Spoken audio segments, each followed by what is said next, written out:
नमस्कार दोस्तों, मैं अंजनी कुमार एक बार फिर से आप लोगों का सामान्य विज्ञान स्पेशल फॉर रीट एग्ज़ाम की इस क्लास में आपके अपने YouTube चैनल फिजिक्स टूल में बहुत बहुत स्वागत करता हूं। और बहुत ज़्यादा मुझे इस बात का हर्ष हो रहा है कि आप ज़्यादा से ज़्यादा वीडियो देख रहे हो और प्लीज़ आप इस चैनल को ज़्यादा से ज़्यादा शेयर कीजिए और प्रत्येक बच्चे तक वीडियो पहुंचाने की कोशिश कीजिए। ठीक है, देखिए हम हमारे लास्ट वीडियोस में सबसे इम्पोर्टेंट टॉपिक भौतिक राशि के मात्रक क्या होते हैं, भौतिक राशियों के मात्रक कौन कौन सी पद्धति में किस प्रकार यूज में लिए जाते हैं, उनके संकेत क्या क्या होते हैं वो हमने पढ़े। और कुछ भौतिक राशियां स्पेशली हमने जो हमारे रीट स्पेशल जो हमारा सिलेबस है उस सिलेबस में जो टॉपिक आपको यूज़ में लेने हैं उन टॉपिक्स में जो जो भौतिक राशि हमें काम में लेनी है दोस्तों, उसके बारे में मैंने आप लोगों को नोट करवाया है। मैं आपसे फिर कहता हूं, मैं पूरा विश्वास दिलाता हूं इस पॉइंट के लिए कि बहुत ज़्यादा आप लोगों के लिए ये कारगर होगा। इसी सोच से मैं आप लोगों के सामने ये वीडियो अपलोड कर रहा हूँ, ठीक है, ताकि आपको ज़्यादा से ज़्यादा इसका फ़ायदा हो। चलिए, वैसे मैं ये टॉपिक आप लोगों को पीछे नोट्स पेपर पर अटेम्प्ट करवा चुका हूँ, लेकिन वहाँ कुछ ऐसे पॉइंट थे जिनको प्रदर्शित करने के लिए, जिनको समझाने के लिए बोर्ड की ज़रूरत होती है, इसलिए मैंने ये टॉपिक दोबारा आप लोगों को ब्लैक बोर्ड पर अपलोड किए हैं। ठीक है, उम्मीद करता हूँ आप ज़रूर देखोगे, आपको इसका फ़ायदा भी होगा और पसंद भी आएंगे। तो अगर आपको अच्छे लगते हैं तो प्लीज़ ज़्यादा से ज़्यादा शेयर कीजिए चैनल को और सब्सक्राइब करवाइए, ताकि हमारा मनोबल बना रहे और हम इसी उत्साह के साथ आपके बीच काम करते रहें। दोस्तों, आज जो मैं टॉपिक स्टार्ट करने जा रहा हूँ वो टॉपिक भी एक बेसिक पॉइंट है, सिंपल टॉपिक है। और ऐसा मत सोचना जैसे भौतिक राशि वाला हमने पढ़ा था तो आप ये सोच लो कि ये तो सिलेबस में नहीं है, लेकिन एक ऐसा टॉपिक है जो सिलेबस में, मैं तो ये कहता हूँ फिजिक्स या भौतिक राशि जो हम पढ़ रहे हैं इनमें सबसे इम्पोर्टेंट चीज़ है, उसका नाम है, आज के अपने इस टॉपिक का नाम है दोस्तों सदिश। ठीक है, सदिश तथा अदिश राशियां। यानी एक तरफ से अगर बात करूं तो जहां हमने भौतिक राशियों का टॉपिक छोड़ा था उससे आगे नेक्स्ट स्टेप पर मैं आ चुका हूं कि भौतिक राशियां क्या क्या होती हैं, उनके मात्रक तो हमने पढ़ लिए, लेकिन दिशाओं के आधार पर, दिशा के आधार पर भौतिक राशियों को दो भागों में वर्गीकृत किया गया है। किसके आधार पर? दिशा के आधार पर वर्गीकरण बता रहा हूं मैं। दिशा के आधार पर वर्गीकरण मतलब समझना थोड़ा सा आप लोग। दिशा के आधार पर मतलब जिस भौतिक राशि में दिशा की आवश्यकता होती है, दिशा की आवश्यकता होती है, और कुछ भौतिक राशियां ऐसी होती है जिसमें दिशा की आवश्यकता नहीं होती। तो दिशा के आधार पर भौतिक राशियों का वर्गीकरण किया गया है दो प्रकार से। भौतिक राशियों का वर्गीकरण किया गया है कितने प्रकार से? दो प्रकार से किया गया है। कौन कौन से? पहला अदिश राशियां, पहला वर्गीकरण अदिश राशियों का है, और दूसरा जो वर्गीकरण है वो सदिश राशियों का है। मतलब जितनी भी भौतिक राशियां हम पढ़ते हैं बच्चों, उन भौतिक राशियों को तो सदिश और अदिश के रूप में इनका वर्गीकरण हुआ है।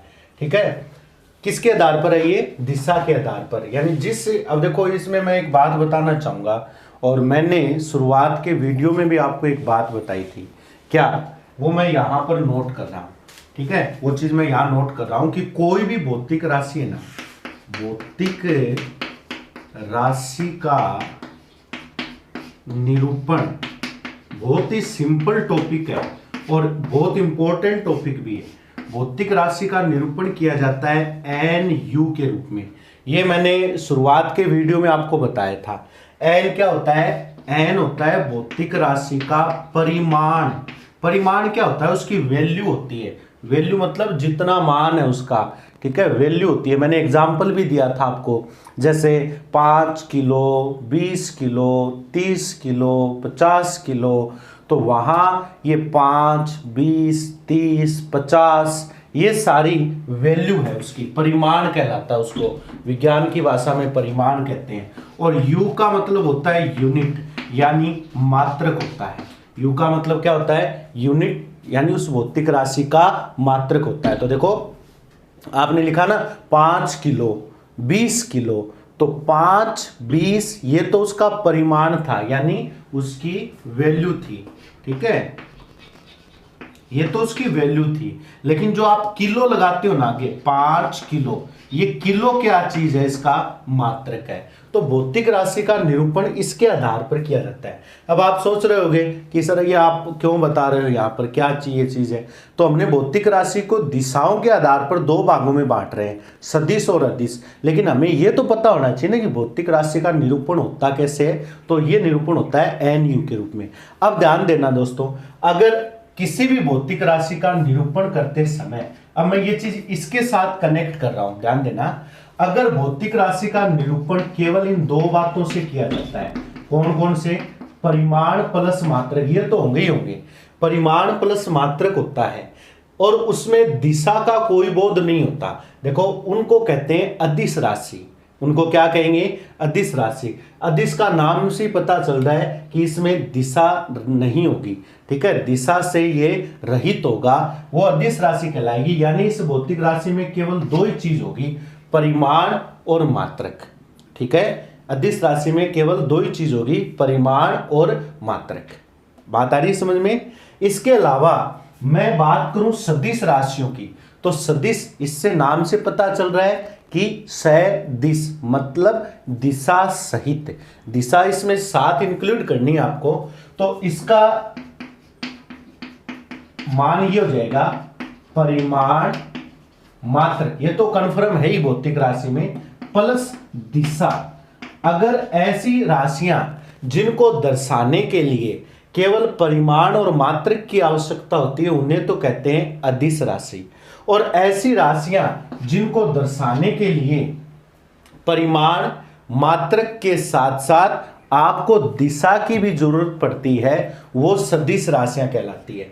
अब देखो ये कौन कौन सी ऐसी राशियां होती हैं, इनके कौन कौन से एग्जाम्पल होते हैं, वो मैं आपको बताने की बात करता हूं, ठीक है। जैसे मैं एक तरफ अदिश की बात करता हूं, एक तरफ मैं अदिश के उदाहरण देखूं और एक तरफ मैं सदिश के एग्जाम्पल देखूं, ठीक है। अदिश राशियों के एग्जाम्पल देख रहा हूं, एक तरफ सदिश के।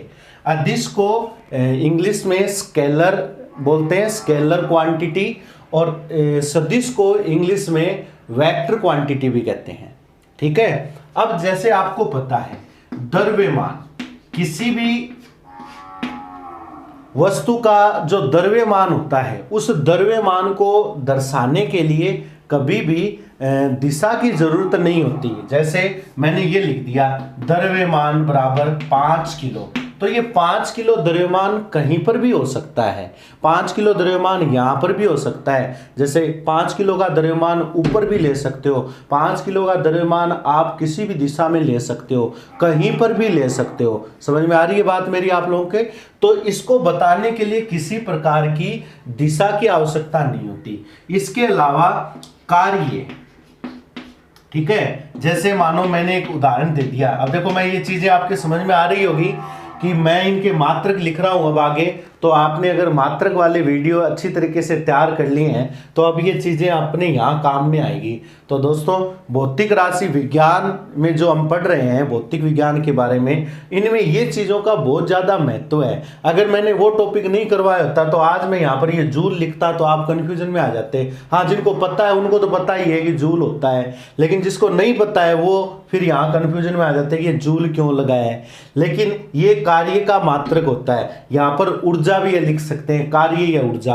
अब देखो 10 जूल का कार्य किया गया है। अब भाई काम, कार्य मतलब काम करना होता है। अब आप काम कहीं पर कर लो, 10 जूल का काम कर रहा हूं मैं, तो वो 10 जूल का काम चाहे आप कहीं पर करो, चाहे आप खेत में करो, चाहे आप घर में करो, चाहे आप स्कूल में करो, तो अगर आप काम कर रहे हो और अगर आपकी 10 जूल की एनर्जी खर्च हो रही है, कार्य या ऊर्जा दोनों एक ही प्रारूप होते हैं। काम करोगे तो ऊर्जा खर्च होगी, ठीक है, ऊर्जा खर्च होगी तो कार्य होगा। बात आ रही समझ में? अब ये 10 जूल का कार्य आप कहीं कर लो, इसको बताने के लिए दिशा की आवश्यकता नहीं होती कि मैंने कल 10 जूल ऊर्जा खर्च की या 10 जूल का कार्य किया। अब वो 10 जूल का कार्य किया तो उसको बताने के लिए आपको दिशा की आवश्यकता नहीं है, ठीक है। यानी ऐसा थोड़ी होता है कि मैंने 10 जूल कार्य उत्तर दिशा में किया है, मैंने 10 जूल कार्य ऊपर की दिशा में किया है, मैंने 10 जूल का कार्य पश्चिम दिशा में किया है, ऐसा कोई मतलब नहीं होता। तो द्रव्यमान कार्य, ठीक है। इसके अलावा मैं आप लोगों को बताना चाहूंगा ऐसे एक दो उदाहरण। तो समय, एक एग्जांपल और लेता हूं मैं, समय, ठीक है। जैसे मैंने कह दिया 5 मिनट, 5 घंटे, 5 दिन। तो समय एक ऐसी भौतिक राशि है जिसको बताने के लिए कभी दिशा की आवश्यकता नहीं होती, ठीक है। यानी ये एग्जाम्पल, ये प्रैक्टिस की बात है। जब आप लगातार ऐसी भौतिक राशियों के बारे में पढ़ोगे, लगातार इनके बारे में मतलब आप अध्ययन करोगे, सुनोगे, तब ये एग्जाम्पल भी याद हो जाएंगे कि स्केलर क्वांटिटीज कौन सी है, यानी अदिश राशियां कौन सी होंगी। तो मैंने आपको तरीका वैसे बता दिया है कि आपको ऐसा लगने लग जाएगा कि यार इनको बताने के लिए तो दिशा की कोई ज़रूरत ही नहीं है, तो फिर हम उनको अदिश राशियों में मानेंगे। तो मैंने जैसे द्रव्यमान का नाम लिखा है, ऊर्जा का नाम लिखा है, समय का नाम लिखा है, ये सब अदिश राशि होती है, इनमें दिशा का कोई अवबोध नहीं होता। इसके अलावा जैसे मैं एक नाम और लिखता हूं, अब ये जो एग्जाम्पल लिख रहा हूं मैं, ये एग्जाम्पल आगे अपने सिलेबस का हिस्सा है, तो आप थोड़ा ध्यान देना। दूरी, जैसे मैंने कह दिया मैंने 100 मीटर की दूरी तय की है, तो 100 मीटर की दूरी किस तरफ की है ये बताने के लिए जरूरत नहीं, आप दिशा बताओ, ठीक है। कहने का अर्थ हुआ 100 मीटर की दूरी, 100 मीटर की दूरी तय कर ली, तो इसका अर्थ हुआ कि इसको बताने के लिए, ये उदाहरण भी याद रखो, अदिश राशि में आती है दूरी, इनको बताने के लिए दिशा की आवश्यकता नहीं है, ठीक है। 100 मीटर की दूरी, ये तो हो गया कि भाई 100 मीटर में उत्तर दिशा में चला, तो जरूरी थोड़ी आप उत्तर दिशा में 100 मीटर की दूरी पर चले। अगर आप इधर उधर घूमकर भी 100 मीटर पास करते हो, अगर आप 100 मीटर दूरी पर चलते हो, तो उसकी कोई डायरेक्शन होना निश्चित नहीं है, तो दूरी की कोई डायरेक्शन नहीं होती बच्चों। उसके अलावा चाल, ठीक है, जिसे हम स्पीड बोलते हैं, ठीक है। तो जो स्पीड होती है ना, स्पीड, जैसे आप कहते हो 10 मीटर प्रति सेकंड। अब देखो मैं ये पहली बात तो ये देखो, मैं इनके मात्रक लिख रहा हूं, तो मात्रक आपको समझ में आ रहे कि नहीं आ रहे? चाल के, दूरी के, समय का मात्रक, हालांकि मैंने मिनट लिख दिया यहाँ पर, लेकिन इसको सेकंड में कन्वर्ट कर सकते हैं आप लोग, कोई प्रॉब्लम नहीं है मेरे हिसाब से, ठीक है। तो अब देखो चाल, मैं इस साल से चल रहा हूं, तो इसको, ये ऐसी राशियां हैं जिनको बताने के लिए आपको दिशा की आवश्यकता नहीं होती है, ठीक है। इनको याद करो आप अच्छी तरीके से, अगर इनको एक दो बार पढ़ोगे तो ये आराम से तैयार हो जाएंगे। अब मैं बात करता हूं वेक्टर क्वांटिटीज की, यानी सदिश राशियों की, यानी ऐसी राशियां जिनको बताने के लिए दिशा की बहुत ज्यादा जरूरत पड़ती है, जिसमें सबसे बड़ा एग्जांपल लेता हूं मैं बल का, ठीक है। बल, जैसे 5 न्यूटन का मैंने एक बल ले लिया, अब बल का मात्रक न्यूटन लिखा था ना हमने, 5 न्यूटन का बल लग रहा है, और ये बल जो लग रहा है ना, ये बल अब किस दिशा में लग रहा है, इसको हमें जरूर बताना पड़ेगा कि मैं 5 न्यूटन का बल लगा रहा हूं, तो कहां लगा रहा हूं मैं, ये बल किस पर लगा रहा हूं, ठीक है। बल के बारे में ये चीजें जानना बहुत ज्यादा जरूरी होती है कि 5 न्यूटन का बल लगाया, कहां लगाया, ठीक है, आपसे पूछ सकता है कहां लगाया, किस पर लगाया, ठीक है, और बल लगाया तो उसका असर किस तरफ हुआ। यानी कहने का अर्थ हो गया, ये ऐसी राशियां हो गई, इसमें जब आप इन पर काम करोगे तो आपको फर्क महसूस होगा एक निश्चित दिशा में। जैसे सपोज करो मैंने किसी वस्तु पर धक्का दे दिया, अब धक्का देने, अब मैंने धक्का इस तरफ दिया है ना, तो ये मान लो जैसे ये कोई वस्तु है, इस वस्तु पर मैंने इस तरफ धक्का दे दिया, जैसे ही मैं इस तरफ धक्का दूंगा तो ये वस्तु यहां पर आ जाएगी। समझ में आ रही बात मेरी?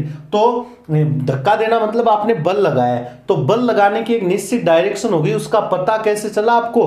क्योंकि ये वस्तु एक निश्चित दिशा में आपको आगे विस्थापित हुई मिलेगी, यानी ये वस्तु पहले यहां पर थी और अब यहां पर आ गई, इसकी एक निश्चित डायरेक्शन होगी, एक निश्चित डायरेक्शन में आपको विस्थापित होती हुई मिलती है। तो बल एक सदिश राशि है और इनको प्रदर्शित करने के लिए आपको दिशा की भी आवश्यकता होती है। इसके अलावा मैं और बात करूं सदिश राशियों में, ठीक है, और भी ऐसी भौतिक राशियां हैं जो वही बात है, जितना आप प्रैक्टिस करोगे वैसे याद हो जाएंगी और इनको दर्शाने के लिए दिशा की भी जरूरत होती है। तो जैसे बल है तो बल के साथ में यहाँ पर मैं दिशा भी लिखूंगा, जैसे उत्तर, दक्षिण, पूर्व, पश्चिम, ऊपर, नीचे, आगे, पीछे, दाएं, बाएं, जो भी है वो दिशा मेरे को यहाँ पर नोट करनी पड़ेगी। तो इसका मतलब हो गया बल लगा रहा हूँ 5 न्यूटन का, किस दिशा में? उत्तर दिशा में, ठीक है। इसके अलावा मैं एक एग्जाम्पल और लेता हूं जो सदिश के लिए है, संवेग। और पहली बात तो ये मैं वही एग्जाम्पल लिखा रहा हूं जो आपके रीट के सिलेबस के अकॉर्डिंग है, मैंने पूरा ध्यान एकदम रीट के सिलेबस पर रखा हुआ है, तो आपको ये टेंशन लेने की जरूरत नहीं है। जितने एग्जाम्पल मैं यहाँ बोर्ड पर नोट करवा रहा हूँ वो चीजें तो आपको तैयार होनी चाहिए, ठीक है। अब जैसे संवेग की बात कर दी, मैंने कह दिया संवेग है 7 किलोग्राम मीटर प्रति सेकेंड, ठीक है। ये संवेग मैंने लिख दिया, एक वैल्यू लिख दी संवेग की। अब इस संवेग की एक निश्चित दिशा है, जैसे मैंने लिख दिया पूर्व दिशा में, तो इस संवेग का भी एक निश्चित मान होगा और उसकी एक निश्चित डायरेक्शन होगी। मात्रक वगैरह आप साथ साथ लेके चलो, ठीक है। संवेग हो गया। इसके अलावा मैं आपको बताना चाहूंगा विस्थापन। विस्थापन एक सदिश राशि होती है बच्चों, जैसे मैंने यहां पर दूरी नाम लिखा है, तो दूरी एक अदिश राशि होती है लेकिन विस्थापन सदिश राशि होती है। अब दूरी और विस्थापन में क्या अंतर होता है? वैसे तो मैं ये टॉपिक करवा चुका हूं नोट्स पेपर के ऊपर और आपने देखे भी होंगे, नहीं देखे तो आप वहां से क्लियर कर सकते हो, लेकिन फिर भी मैं ये टॉपिक दोबारा बोर्ड पर करवाऊंगा, ठीक है। तो आप यहां से आप आराम से इन टॉपिक को क्लियर कर सकते हो। विस्थापन सदिश राशि है। डिस्प्लेसमेंट जिसको हम बोलते हैं, विस्थापन क्या चीज होती है एक बार शॉर्ट में बता देता हूं। दूरी क्या चीज? दूरी तो दूरी होती है, हमें पता ही है, एक बिंदु से दूसरे बिंदु तक गए तो कितनी दूरी तय की, वो उसको हमने जो भी आप डिस्टेंस बोलते हो जिसे हम, ठीक है, एक बिंदु से दूसरे बिंदु तक, यानी स्टार्टिंग से लेकर अंतिम पॉइंट तक जब आप जाते हो तो आपने जो रास्ता तय किया है उस रास्ते की लंबाई दूरी कहलाती है। उस रास्ते की लंबाई क्या कहलाती है? दूरी। अब वो रास्ता कहीं से भी हो सकता है, इधर उधर घूमकर भी आ सकता है रास्ता,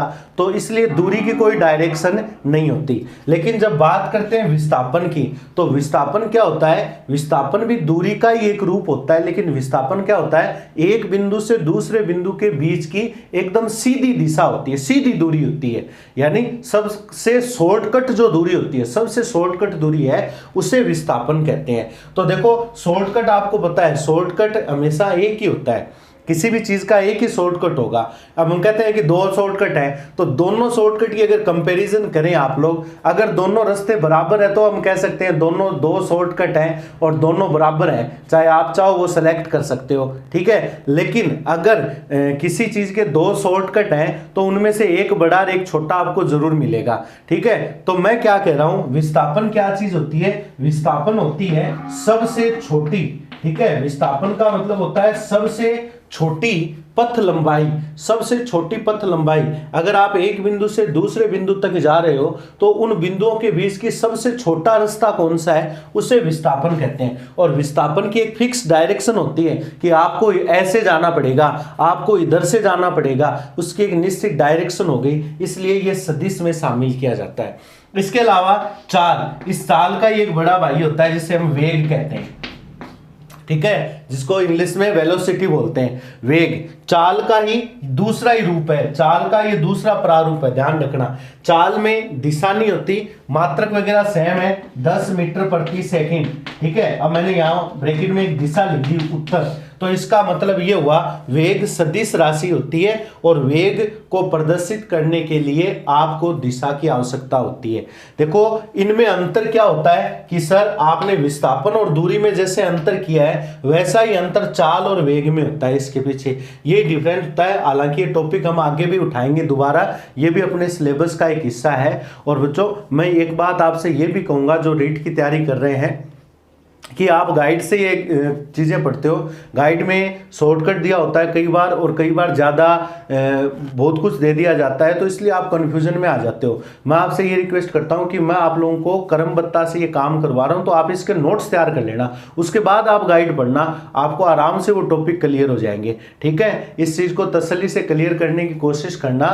और सिंपल टॉपिक मैं यहाँ पर उठा के ले रहा हूँ, ताकि हालांकि इस भौतिक विज्ञान में भी आपके रीट के सिलेबस में अच्छे अच्छे पॉइंट हैं। ठीक है, जैसे प्रकाश के भी टॉपिक हैं, कुछ एक दो इन पे कार्य ऊर्जा पर भी अच्छे अच्छे पॉइंट हैं। तो मैं आप लोगों को तसल्ली से आराम से लेकर चल रहा हूं, ताकि आपको आसानी से ये चीज समझ में आ जाए।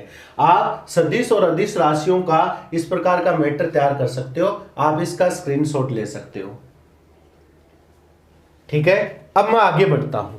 अब ध्यान देना, अब हमने सदिश और अदिश में अंतर क्लियर कर लिया। अब देखो, अदिश राशियों को तो बताने की जरूरत ही नहीं है। क्यों? क्योंकि अदिश राशियों में दिशा का कोई बोध नहीं होता। लेकिन बात अपने को करनी है सदिश राशि की। हम बात करेंगे सदिश की, कि सदिशों में आखिर कौन कौन सी सदिश राशियां हमने कुछ पढ़ी है। फिर मेन बात यह आती है कि इन सदिशों को प्रदर्शित कैसे किया जाए। ठीक है, उसके लिए मैं आपको एक बार थोड़ा सा ये टॉपिक बताता हूं, उसके बाद नए पॉइंट की चर्चा हम अगले वीडियो में करेंगे। ठीक है, क्योंकि काफी लंबा हो जाएगा फिर वीडियो। जैसे सदिश की बात करते हैं दोस्तों, तो किसी भी भौतिक राशि को, सदिश राशि की बात कर रहा हूं, सदिश राशि को दर्शाने के लिए, सदिश राशि को ध्यान देना, दर्शाने के लिए यानी उसको प्रदर्शित करने के लिए उसके संकेत पर तीर का चिन्ह लगाते हैं। देखो, तीर क्या बताता है? दिशा को। इस तीर, जैसे मैंने यहां तीर लगाया है, ये सदिश है, मतलब इस तरफ ये सदिश है। तो आप किसी भी सदिश पर प्रदर्शन करना चाहते हो तो उसके ऊपर वेक्टर, तीर का चिन्ह मतलब वेक्टर चिन्ह लगाना है, और ये चिन्ह ऐसे ही लगाना है, ये ध्यान रखना है। ठीक है, चाहे सदिश किसी भी डायरेक्शन में हो, ये बात बहुत इंपॉर्टेंट है। चाहे सदिश, जैसे मैं बल की बात करूं, जैसे एग्जांपल बल की चर्चा करूं, अब मैं बल की बात कर रहा हूं, तो बल सदिश राशि है ना, मैं एफ से लिखते हैं ना, तो बल एफ और ये वेक्टर चिन्ह, समझ गए? ये किसी भी सदिश का प्रदर्शन होता है। अब जो भी सदिश राशि है, कोई जो सदिश राशि है, उनके ऊपर आप इस प्रकार तीर का चिन्ह लगाकर लिख सकते हो। समझ में आ गई बात मेरी? और ये तीर का चिन्ह यही लगाना है। अब इसका मतलब ये नहीं है, हाँ ऐसा हो सकता है, इसका मतलब ये नहीं कि बल इस तरफ लग रहा है।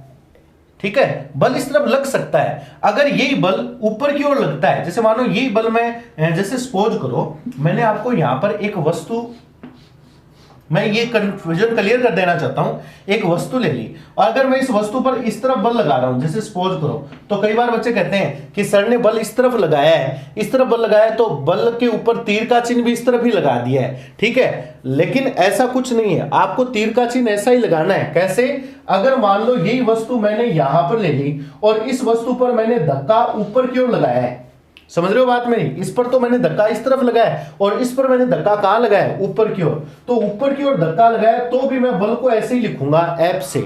समझ में आ रही है बात मेरी? ऐसा नहीं कि तीर को इस एफ के ऊपर जो वेक्टर या तीर का चिन्ह लगाया वो ऊपर की ओर कर दो। ऐसे ही एक एग्जांपल और लूं, जैसे ये वस्तु है और इस वस्तु पर मैंने अब इस तरफ धक्का लगा रहा हूं, इस तरफ धक्का, तो मैं जब इस तरफ धक्का लगा रहा हूं तो भी मैं ऐसे ही लिखूंगा, एफ बराबर ये। ध्यान रखने वाली बात ये है, मैंने अलग अलग एग्जाम्पल आपको देकर यहां पर बताया है कि ये वस्तु मैंने अलग अलग वस्तुएं ले रखी हैं और इन वस्तुओं पर अलग अलग डायरेक्शन में मैं फोर्स लगा रहा हूं, बल लगा रहा हूं। ठीक है, धक्का दे रहा हूं इस वस्तु को। तो चाहे आप धक्का किस तरफ ही दो, ठीक है, आपकी मर्जी है, धक्का आप किसी तरफ दो, लेकिन भौतिक राशि पर जो तीर का चिन्ह आप लगाते हो ना, वो हमेशा आपको इसी प्रकार लगाना है। अब यहां पर नोट करो, यहां पर मैंने तीर का चिन्ह लगाया है, इस पर मैंने बल के ऊपर तीर का चिन्ह लगाया है और बल के ऊपर तीर का चिन्ह लगाया है। मतलब तीर का चिन्ह हमेशा आपको ऐसे ही लगाना है। कभी ऐसे मत कर देना कि सर ये बल ऊपर लग रहा है तो आप ऐसे लगाओ इस पर तीर का चिन्ह। सर ये बल इस तरफ लग रहा है तो आप इस पर ऐसे लगाओ तीर का चिन्ह। ये चीजें दोस्तों गलत मानी जाती है, ये चीजें गलत हो जाएंगी, ध्यान रखना, ठीक है। किसी भी सदिश के ऊपर अगर आप तीर का सदिश का चिन्ह लगाओ तो हमेशा इसी प्रकार लगाना है, चाहे बल किसी भी डायरेक्शन में लग रहा हो। समझ में आ रही बात मेरी? तो आज के इस वीडियो में मैं आप लोगों के सामने बस इतना ही रखूंगा। नेक्स्ट वीडियो के अंदर मैं सदिशों को और आगे बढ़ाऊंगा। बहुत सिंपल टॉपिक है, जैसा आप समझ रहे हो वैसा कुछ नहीं है, बहुत ही आसान टॉपिक है। और मैं फिर कह रहा हूं आपको कि आपके सिलेबस का हिस्सा है ये। अगर आप आज मेरी बात इग्नोर करते हो वो आपकी मर्जी है, लेकिन जब आपको इन चीज़ों की जरूरत पड़ेगी तो आपको मेरा ये वीडियो हमेशा याद आएगा कि उस वीडियो में सर ने बोला था कि ऐसा वास्तव में है, इनका यूज अपने को करना है, इनका उपयोग है। तो लगातार मैंने ये दूसरा टॉपिक स्टार्ट कर दिया यहाँ पर, ठीक है। पहला टॉपिक मैंने भौतिक राशियों पर लिया और दूसरा टॉपिक मैंने सदिश और अदिशों के रूप में लिया है। तो उम्मीद करता हूँ कि आपको हमारे ये वीडियो पसंद आएंगे और आप इसे ज़्यादा से ज़्यादा शेयर करेंगे अपने दोस्तों में, ताकि हम इसी उत्साह के साथ आपके बीच में काम करते रहें। तब तक के लिए धन्यवाद। घर पे रहिए, सुरक्षित रहिए। जय हिंद, जय भारत।